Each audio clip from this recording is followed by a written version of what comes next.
consciousness is the only magic there is. Well, on the spiritual path, the deeper you go, everything seems to be more intense, more vivid, more exotic, and that's beautiful in its own way. But the mind usually starts to own it and to think, well, that's it. That certain thing that I found, that insight. Some people are looking for certain powers to have control over something or whatever. But if we really have a look at it, what it basically makes it all so magical,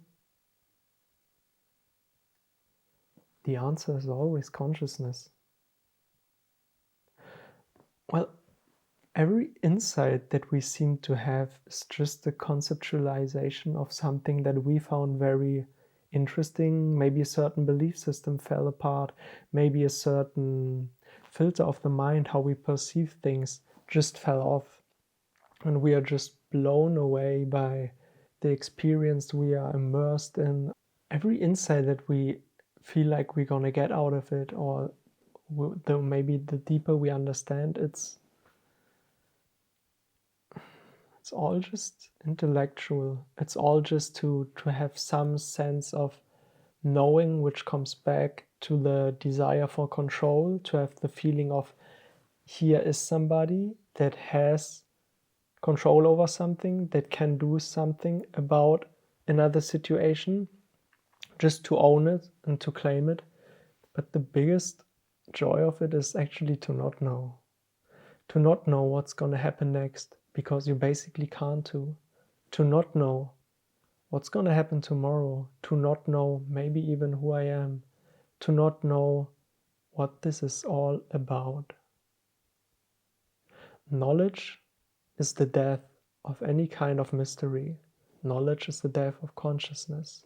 Because in knowledge, we are arrogant enough to think that from this point where we are looking from right now, at this what we're looking at, we think we can claim that we know what this is all about.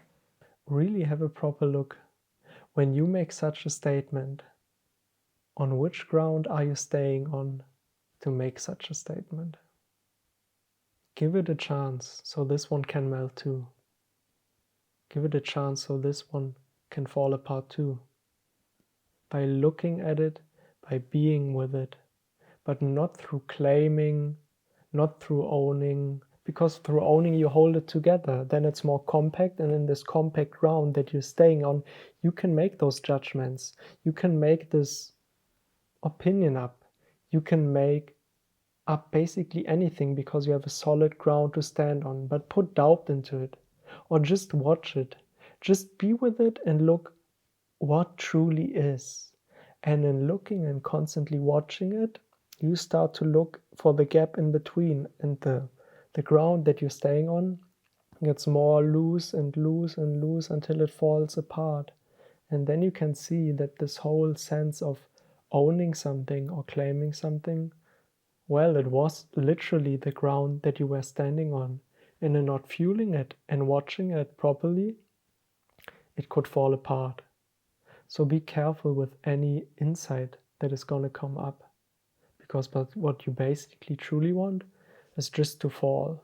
And when the next ground comes, just don't touch it, fall again, fall and fall and fall. A constant free fall. Love you. Peace out.